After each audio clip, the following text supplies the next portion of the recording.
Therefore it's highlighted to us the importance of the idea that dua amongst the etiquettes is what?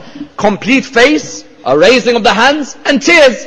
And that's why when you examine history, and you examine the Quran, and you examine the hadith, you find that dua comes to us in many different ways.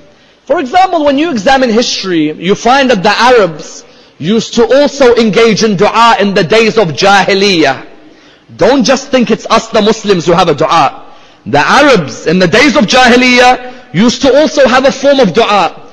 But because dua has an etiquette, the dua of the Arabs used to get rejected. In Surah 43 verse 86, Allah describes the Arabs' dua. He says, لا يملك الذين يدعون من دونه الشفاعة إلا من شهد بالحق وهم يعلمون.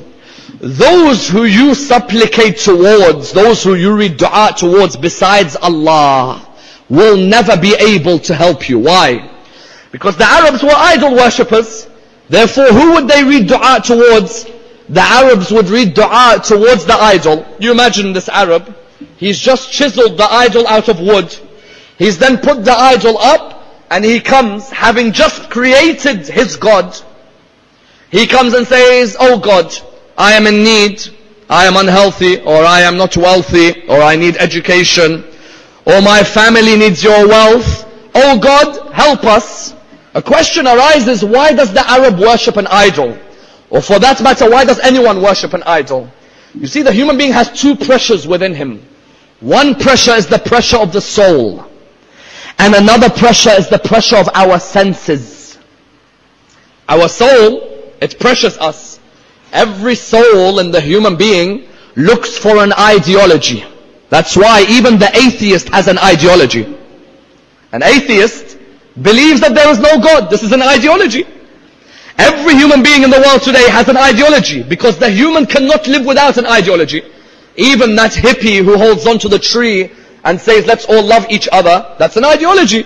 However absurd it seems when they're smoking that much weed within 5 minutes, the reality is that they have an ideology.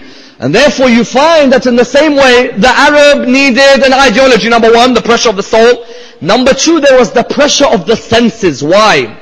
Because your hands want to touch something, and your eyes want to see something.